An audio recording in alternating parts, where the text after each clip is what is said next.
আজকে আমরা এসেছি আমাদের নতুন একটি টিউটোরিয়াল ভিডিও নিয়ে। আমাদের আজকের আলোচনার বিষয় ইন্ডাকশন মোটরের সর্বোচ্চ আউটপুটের শর্ত।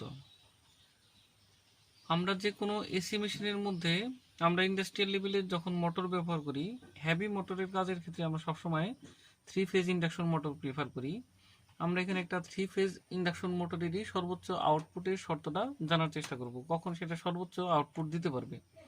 আমরা খুব সিম্পলিফাই করে যদি একটু টাচ দেওয়ার জন্য আমরা একটা মোটর এখানে বানালাম, তাহলে আমরা জানি অবশ্যই একটা মোটরে আমাদের কি থাকবে, একটা ম্যাগনেট থাকবে, আর এখানে আমাদের একটা রোটর থাকবে যেটা আমাদের ঘুরবে, একটা কয়েল থাকবে। তো এই মোটর আমরা কি করব, এই মোটরের ভিতরে আমাদের ম্যাগনেটের জন্য আমরা অবশ্যই ইলেকট্রোম্যাগনেট ব্যবহার করব। তো ইলেকট্রোম্যাগনেটের জন্য আমরা বাইরে থেকে সাপ্লাই দিব, আমরা 3 ফেজ সাপ্লাই দিলাম, আমাদের এরকম তাহলে 3টা কয়েল থাকবে, 3 পাশে 3টা কয়েল থাকবে। তো সেই ক্ষেত্রে আমরা একটা 3 ফেজ সাপ্লাই যদি দিই, আমাদেরও একটা ম্যাগনেটের মতো আচরণ করবে, আর এদের মধ্যে একটা এয়ার গ্যাপ আছে। তো এখানকার ফ্লাক্সগুলো আমাদের কি করবে, এই কয়েলগুলোকেও কাট করবে। আর যেহেতু কয়েলের প্রান্ত আমাদের শর্ট করা অবস্থায় আছে, তার মানে কি হবে, আমাদের এখানে একটা ভোল্টেজ ইনডিউসড হবে এবং একটা কারেন্ট প্রবাহিত হবে।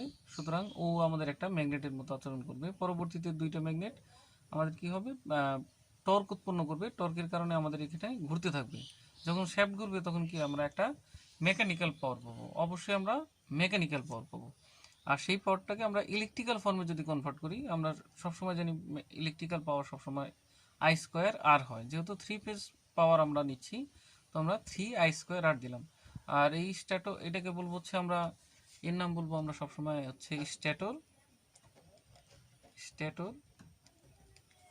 এটাও একটা স্ট্যাটর, ওই পাশে আর একটা স্ট্যাটর থাকবে এরকম। আর এর নাম বলবো হচ্ছে আমরা রোটর। তাহলে আমরা জিনিসটুকু যদি একটু বোঝার চেষ্টা করি যে আমাদের স্ট্যাটরের মধ্যে কি কি পাওয়ার লস হওয়ার সম্ভাবনা আছে। যেহেতু আমাদের পাওয়ার নিয়ে কথা বলতেছি, সর্বোচ্চ আউটপুট মানে কি, সর্বোচ্চ আউটপুট পাওয়ার থাকবে। তো আমাদের এখানে কি থাকবে, যেহেতু এর একটা কয়েল, তার মানে অবশ্যই কি এর আমার নিজস্ব একটা রোধ থাকবে।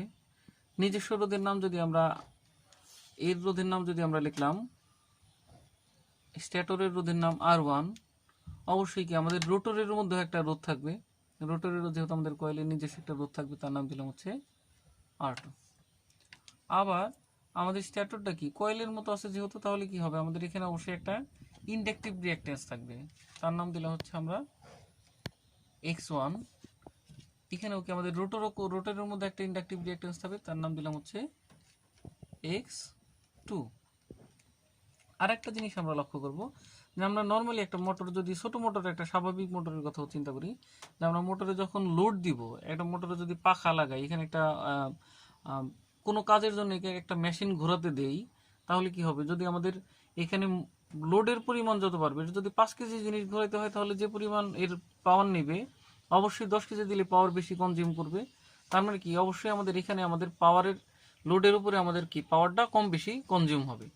যদি হয়, সেই ক্ষেত্রে আমাদের কি করতেছি, যে আমাদের তার মানে এইটুকু আমাদের কারেন্টের পরিমাণ তো যেহেতু স্থির থাকবে, শর্ট যেহেতু আমাদের সেকেন্ডারি শর্ট আছে, তাহলে আমাদের পরিবর্তন হবে কি, এই আর এর মান পরিবর্তন হবে। এই আরটা তাহলে কি হবে, আমরা বলতে পারি লোড রেজিস্ট্যান্সের মতো করবে, যে আমাদের লোড যত বাড়বে এই আর এর মান তত বেশি কম হবে, সেই সাথে পাওয়ারটাও বেশি কম কনজিউম করবে। তো এই জিনিসটাকে যদি আমরা খুব সিম্পলিফাইড করে একটা সমতুল্য সার্কিট বানাতে চাই, সমতুল্য সার্কিটের ডিটেলসটা আমি যদিও আমার আর একটা ভিডিওতে দেওয়া আছে, আমি লিঙ্কটা ডিসক্রিপশনে দিয়ে রাখবো, সেখান থেকে দেখতে হবে। আমি এখানে খুব সিম্পলিফাই করে করার চেষ্টা করব। তাহলে আমাদের এখানে প্রথমে কি আছে, একটা সাপ্লাই ভোল্টেজ আছে। বেশ, আমরা একটা সাপ্লাই ভোল্টেজ দেওয়ার চেষ্টা করলাম। আমরা সাপ্লাই ভোল্টেজের নাম দিলাম হচ্ছে আমরা V1। বেশ, আমরা সাপ্লাই দিলাম। তাহলে আমাদের এখানকার রোধটার নাম কি আছে, আমাদের R1। একটা রোধ বানালাম আমরা R1। আমাদের এই পাশে রোধটা থাকবে হচ্ছে R2। এই R1 আর R2 দুজনের রোধকে যদি আমরা একত্রিত করি, সেটা কি আমাদের সমতুল্য সার্কিট ছিল। আমরা সমতুল্য সার্কিটের তাহলে এই মোট রোধ RE সমান সমান ইকুইভ্যালেন্ট রেজিস্ট্যান্স সমান সমান, তাহলে মোট রোধের কি লেখা যায়, R1 আর হচ্ছে রোটরের জন্য R2। তাহলে স্ট্যাটরের জন্য R1 আর রোটরের জন্য R2। সেম অ্যাজ এখানে আমাদের আর একটা বাধা কি আছে, রিঅ্যাকট্যান্স জনিত বাধা। আর এখানে আমাদের একটা রিঅ্যাকট্যান্স জনিত বাধা আছে। তাহলে আমরা যদি এরকম ইকুইভ্যালেন্ট রিঅ্যাকট্যান্স বের করি, তাহলে কি হবে, স্ট্যাটরের রিঅ্যাকট্যান্স যোগ হচ্ছে রোটরের রিঅ্যাকট্যান্স। তার বাইরে আমাদের আর একটা রোধ থাকবে, এই কিন্তু আমাদের এইটুকু করলাম হচ্ছে আমাদের সরাসরি এই ভোল্টেজের সাথে এরা দুইজন সম্পৃক্ত, কিন্তু আমাদের যখন এই আর এর মান বলবো, এই আরটা কার উপরে সম্পৃক্ত, আমাদের লোডের উপরে সম্পৃক্ত, তাহলে এই আরটাকে আমরা আলাদা করতেছি, এর নাম দিচ্ছি হচ্ছে আমরা লোড রেজিস্ট্যান্স।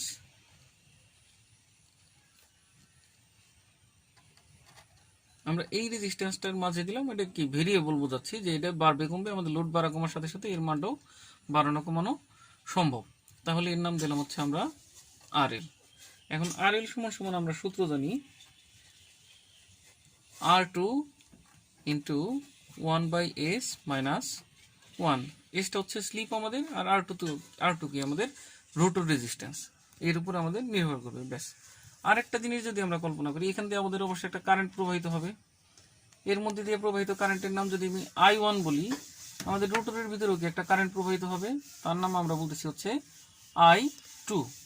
তাহলে এই দুজনকে যেহেতু একত্রিত করে ফেলছি, তার মানে কি I1 আর এই পাশ দিয়ে যাচ্ছিল হচ্ছে I2, এটা কি একটা যেহেতু সিরিজ সার্কিট আমরা ইকুইভ্যালেন্টে করে ফেলছি, তার মানে কি আমরা বলতে পারবো I1 I2 even load current এর ভিতর দিয়েও যে কারেন্টটা যাবে সেটাও হবে I1 এর সমান। তো একেবারে আমরা IL লিখে দিতে পারলাম। তাহলে ব্যাস এই কয়েকটা জিনিসকে আমরা এখানে একটু বর্ণনার হিসেবে লেখার চেষ্টা করব। সমতুল্য সার্কিট থেকে আমরা যে যে জিনিসগুলো আছে আমরা সেই জিনিসগুলো একটু বর্ণনা লেখার চেষ্টা করছি। V1 সমান সমান তাহলে কি হচ্ছে আমাদের সাপ্লাই ভোল্টেজ, তারপরে আছে কি আমাদের R1 সমান সমান কি স্ট্যাটর রেজিস্ট্যান্স, তারপরে আছে কি আমাদের X1টা কি হবে তাহলে আমাদের স্ট্যাটর রিঅ্যাকট্যান্স।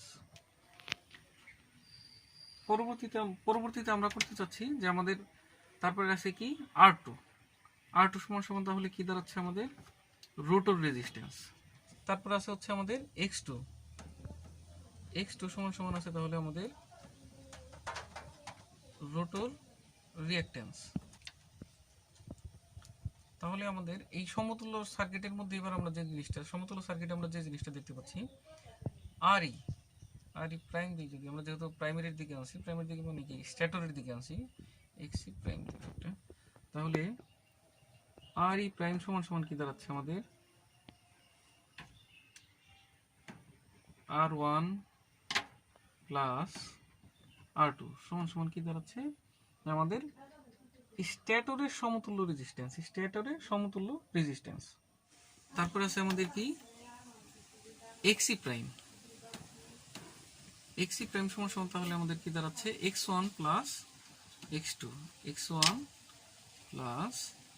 X2 অর্থাৎ কি মোট রিঅ্যাকট্যান্স, তার মানে আমরা বলতেছি হচ্ছে সমতুল্য রিঅ্যাকট্যান্স। আমাদের এখানে আরেকটা জিনিস আমাদের বাকি আছে, সেটা কি আমাদের RL। কিন্তু RLটা আমরা কি বলছিলাম যে আমাদের লোড রেজিস্ট্যান্স, লোড বাড়ার কমার সাথে সাথে যে মানটা আমাদের ভ্যারি করবে তার নাম, তাহলে আমরা বলতেছি হচ্ছে লোড রেজিস্ট্যান্স RLটা। লোড রেজিস্ট্যান্স মানে আমরা সবগুলো জিনিস মোটামুটি লিখছি, আমাদের এখানে যা যা আছে, শুধুমাত্র আমাদের একটা জিনিস বাদ আছে, সেটা কি আমরা আউটপুটে কতটুকু পাওয়ার পাচ্ছি সেই পাওয়ারটুকু আমাদের বাদ আছে। তাহলে আমরা আউটপুট পাওয়ারকে অ্যাকচুয়ালি আমাদের গ্রোস পাওয়ার মানে কি আমাদের গ্রোস কথাটা বাংলা হচ্ছে মোট, এরকম বোঝায় অনেকটা, যে যেমন বললাম জিডিপি ডোমেস্টিক প্রোডাক্ট, অর্থাৎ আমাদের মোট দেশীয় উৎপাদন যে ব্যাপারটা থাকে ওই ব্যাপারটাকে আমরা এরকম বলি। তাহলে আমরা যদি বলি যে গ্রোস পাওয়ার কথাটা বলি, তাহলে কি হবে আমাদের মোট এই মোটরে যে আউটপুটটা আসতেছে সেই পাওয়ারটাই হচ্ছে আসলে গ্রোস পাওয়ার। তাহলে গ্রোস পাওয়ার কথাটাই আমরা বলতে পারি এখানে যে গ্রোস পাওয়ার যেহেতু পাওয়ারকে পি দিয়ে, যেহেতু গ্রোস তাহলে জি দিলাম, পিজি সমান সমান 3I² RL। তাহলে অবশ্যই আমাদের এই আইটা কি হবে আমাদের এই লোডের কারেন্ট হবে, কিন্তু আমরা এখানে একটা জিনিস আমরা এই সার্কিট ডায়াগ্রাম থেকে দেখতেছি, সমতুল্য ডায়াগ্রাম থেকে দেখতেছি যে আমাদের I1 I2 এবং IL প্রত্যেকটা মানে কি হবে সমান, যেহেতু সিরিজ সার্কিট। তাহলে থাকলে এই পর্যন্ত। আমাদের একটা জিনিস এখানে বলে রাখা ভালো, আমাদের সমতুল্য সার্কিটের মধ্যে আমাদের অন্য যে লেকচারটা আছে সেখানে সমতুল্য সার্কিট যেটা হচ্ছে আর এখানে একটু পার্থক্য আছে, সেটা কি আমাদের এখানে একটা নো লোড কারেন্ট প্রবাহিত হচ্ছিল, অর্থাৎ কি এক্সাইটিং কারেন্ট ছিল, কিন্তু তার এক্সাইটিং কারেন্টের মানটাকে অত্যন্ত নগণ্য বিধায় আমরা একে কি করছি, অমিট করছি, আমরা বাদ দিয়ে দিচ্ছি। আর একটা জিনিস আমরা কি করছি, এখানে ট্রান্সফরমেশন রেশিও 1 ধরে আমরা পুরো প্রমাণটা করবো। ট্রান্সফরমেশন রেশিও 1 মানে কি, যে আমাদের স্ট্যাটরে যতটুকু ভোল্টেজ আবিষ্ট হচ্ছে রোটরে ঠিক ততটুকুই ভোল্টেজ আবিষ্ট হচ্ছে, আমরা কোনো প্রকার লস কাউন্ট করতেছি না। এতটুকু যেহেতু আমাদের দুইটাই খুব নেগলিজিবল মান, এই জন্য আমরা দুইটাকে নেগলেক্ট করছি। আচ্ছা, আমরা এখানে একটা জিনিস আমাদের হচ্ছে এখন, তাহলে আমাদের এই লোড কারেন্ট যে কথাটা বললাম, লোড কারেন্টের মানটা কত হয়, আই সমান সমান লিখতে পারি, আই সমান সমান আমরা নর্মালি জানি কি, আই সমান সমান ভি বাই জেড। তাহলে এখানে ভি আছে কত, ভি1, আমাদের একটাই সাপ্লাই ভোল্টেজ আছে, সেটা হচ্ছে ভি1। আর জেড এর মানটা আসলে কি হয়, জেড সমান সমান আমরা এমনিতেও আগে জানছি, জেড সমান সমান রুট ওভার আর স্কোয়ার প্লাস এক্স স্কোয়ার। এই সূত্রটা যদি আমরা ব্যবহার করি, তাহলে জেড এর বদলে আমরা এখানে আমাদের মোট রোধ আসলে কত আছে, এখানে আসলে কি টোটাল রোধ ছিল, তাহলে আমাদের মোট রোধ, যেহেতু এই রোধ আর এই রোধ সিরিজ আছে, তাহলে মোট রোধ কি হবে, আর ই প্রাইম প্লাস আর এল, এই দুটো যদি যোগ করি তাহলে আমাদের মোট রোধটা আসতেছে, তাহলে R E prime plus R L square, এই আর এর বদলে আমরা এই আরটুক বসালাম, মোট রোধ প্লাস এই এক্স এর বদলে আমাদের তাহলে একটাই এক্স আছে এখানে, x E prime square.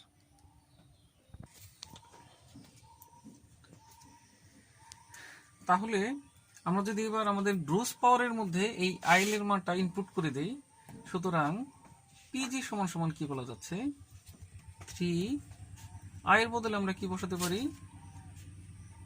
V1 divided by root over R E prime plus R L whole square plus X E prime square. এই মানটুকু বসালাম কিসের বদলে, আমরা আই স্কোয়ার, আর তারপরে কি আমাদের আর এল আছে, ও আর এল আমাদের আসছিল এখানে থাকলো। তাহলে আমরা লিখতে পারি 3v1 square R L divided by, square করলে অবশ্যই নিচে রুটটা উঠে যাবে, তাহলে আমাদের এখানে থাকতেছে R E prime plus R L whole square plus X E prime square. আমরা এবার সর্বোচ্চ আউটপুটের জন্য যে কাজটা করব, আমরা এর আগে ট্রান্সফরমারের ক্ষেত্রেও সর্বোচ্চ আউটপুটের শর্তের মধ্যে যে জিনিসটা বলছিলাম, যে কোনো কিছু সর্বোচ্চ কাজ কখন হবে, যদি যেমন এই পিজি এই গ্রোস পাওয়ারটা কখন সর্বোচ্চ হবে, যখন একে আমি ডেরিভেটিভ করলে এর মানটা শূন্য হবে, তখনই হবে কি এটা সর্বোচ্চ হবে। তাহলে ডেরিভেটিভ করার সময় কারোর সাপেক্ষে করতে হয়, সবসময় বলছি যে আমরা পরিবর্তনশীল রাশি যে আছে তার সাপেক্ষে করব। এখানে সবাই আমাদের ফিক্সড, শুধুমাত্র পরিবর্তনশীল আছে কে, আর এল, কারণ আর এল এর মান আমাদের বাড়া কমা সম্ভব, অতএব আমরা আর এল এর সাপেক্ষে যদি এই রাশিটাকে আমরা ডেরিভেশন করি, সেই ক্ষেত্রে যদি এর মান শূন্য হয়, তাহলে এটি হবে আমাদের সর্বোচ্চ দক্ষতা। সুতরাং আমাদের সর্বোচ্চ দক্ষতার জন্য তাহলে শর্ত আসতেছে কি, ডেরিভেশন ডি বাই ডি কার সাপেক্ষে করব, আর এল, কাকে করব, পিজি কে। আমাদের গ্রোস পাওয়ারকে যদি করি, পিজি সমান সমান 0 হচ্ছে সর্বোচ্চ দক্ষতার শর্ত।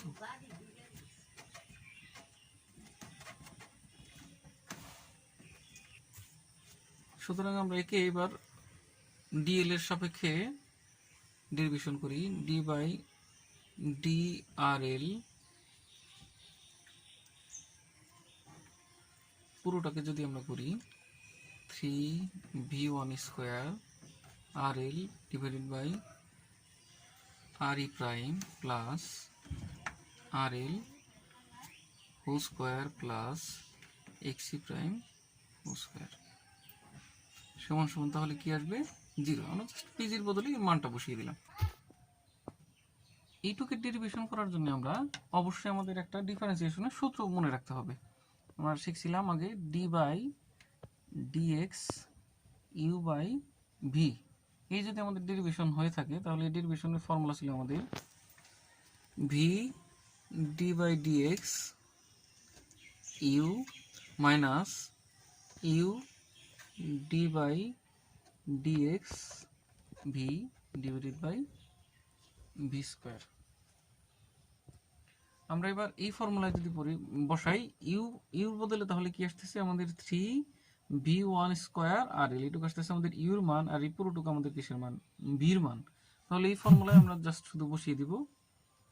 তাহলে আমরা এই সূত্র অনুযায়ী যদি আমরা ডেরিভেশন করি তাহলে দাঁড়াচ্ছে আমাদের, বা আমাদের ইউ সমান সমান কি আছে, ইউ সমান সমান আছে three V one square R এল, আর ভি সমান সমান আছে আর E prime plus R L whole square, এইটুকু আছে হচ্ছে আমাদের ভি সমান সমান। তাহলে থাকবে কি, প্রথমে আমাদের থাকবে ভি, তাহলে ভিটুকু আমরা সামনে রাখি।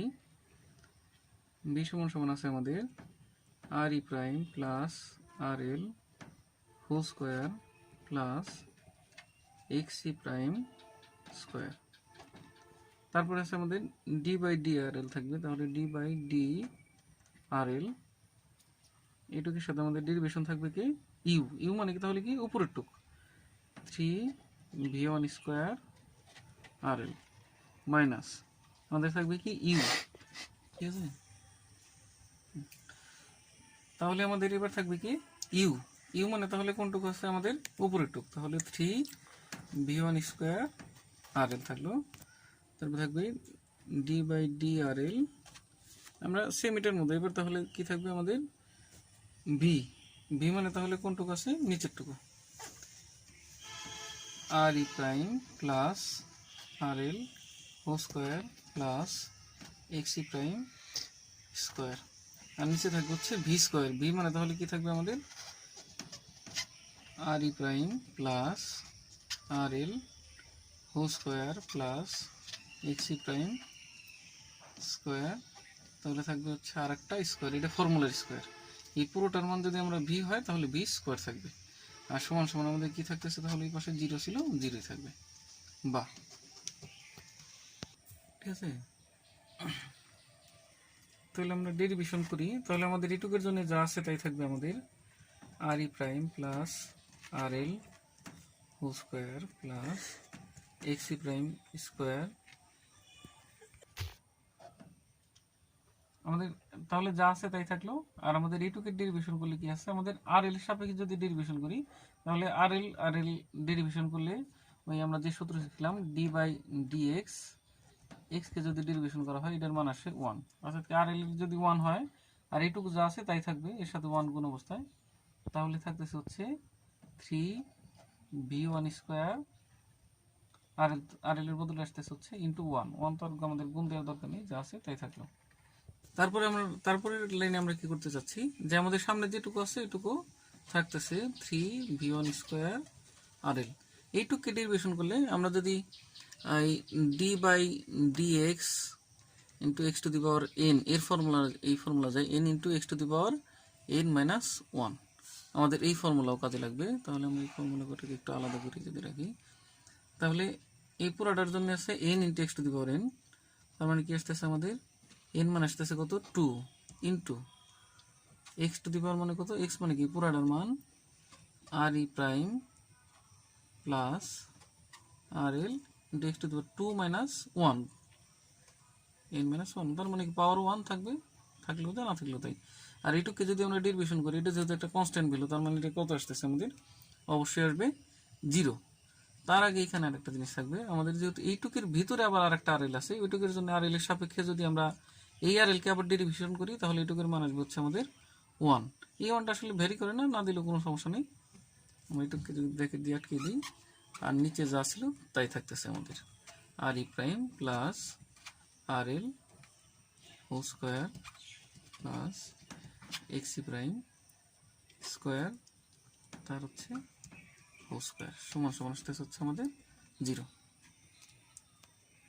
আমাদের এইটুকু পুরোটুকের মধ্যে থেকে কমন যাচ্ছে কি এখান থেকে, ঠিক আছে, আমাদের এখানে কমন যাচ্ছে থ্রি ভি ওয়ান স্কোয়ার, এই পাশে আছে থ্রি ভি ওয়ান স্কোয়ার, এটুকু যদি আমরা কমন নিই তাহলে কি দাঁড়াচ্ছে ব্যাপারটা three V one square, common নিলে আমাদের বাকি থাকতেছে R E prime plus R L whole square plus X E prime square minus এই মাইনাস এখানে দেখতেছে হচ্ছে আর এল ইন্টু থাকতেছে তাহলে কে two into R E prime plus R L power 1 থাকতেছে, আর 0 তো বাদ দিচ্ছেই, তাহলে যা আছে এই অবস্থায় থাকলো আমাদের। তাহলে আমাদের নিচে যা আছে তাই আমরা রাখতেছি, R E prime plus R L whole square plus X E prime square, আর এটুকু থাকতেছে হচ্ছে আমাদের হোল স্কোয়ার সমান সমান 0। এখন এখানে একটা জিনিস আমাদের লক্ষণীয়, আমাদের এইটুকু কনস্ট্যান্ট ভ্যালু এবং কেউ এটুকুর মধ্যে 0 না, এইটুকু কনস্ট্যান্ট ভ্যালু এবং এটুকুর কেউ 0 না, অর্থাৎ এইটুকু কি, তাহলে আমরা শূন্যর সাথে গুণ ভাগ করতে পারি। আমরা তাহলে ডান পাশে এই জিনিসটুকু গুণ ভাগ করে যদি ক্রস গুণ হিসাব করি, তাহলে আসতেছে আমাদের এইটুকু বাদ দিয়ে আমাদের থাকবে শুধু R E prime plus R L whole square plus X E prime square minus 2RL into R E prime plus R L সমান সমান 0। আমাদের এটুকু গুণ করে দিচ্ছি, শূন্যর সাথে গুণ করলে, আর এটুকুকে শূন্যের সাথে ভাগ করছি, শূন্যই আছে। আমরা এখন কি করতেছি, এটুকু কি a প্লাস বি হোল স্কোয়ারের যদি আমরা ফর্মুলায় ফেলি, তাহলে কি আসতেছে R E prime square plus 2RE prime into R L plus R L square plus X E prime square minus এইটুকু দিয়ে যদি গুণ করি, তাহলে আসতেছে 2RE prime R L plus মাইনাসে minus 2RL square equal to 0। তাহলে এখানে আছে হচ্ছে আমাদের আর থাকতেছে হচ্ছে আর ই প্রাইম স্কোয়ার, এই আর এল আছে একটা, এইখানে আছে হচ্ছে দুইটা, তাহলে একটা বাদ যাবে, আর এখানে আছে 2RE প্রাইম, এদের যদি বাদ যায় তাহলে থাকতেছে হচ্ছে plus X E prime square minus দুইটা আর এল স্কোয়ার, তো তাহলে একটা আর এল স্কোয়ার থাকতেছে সমান সমান 0, একটা প্লাস দুইটা মাইনাস, তাহলে একটা থাকতেছে, বা আমরা যদি একটু পক্ষান্তর করে ফেলি, তাহলে R E prime square plus X E prime square সমান সমান আর এল স্কোয়ার, বা আমরা যদি এই রুট একে যদি শুধু আর এল বলতে চাই, তাহলে আর এল সমান সমান বলা যাচ্ছে root over R E prime square plus X E prime square.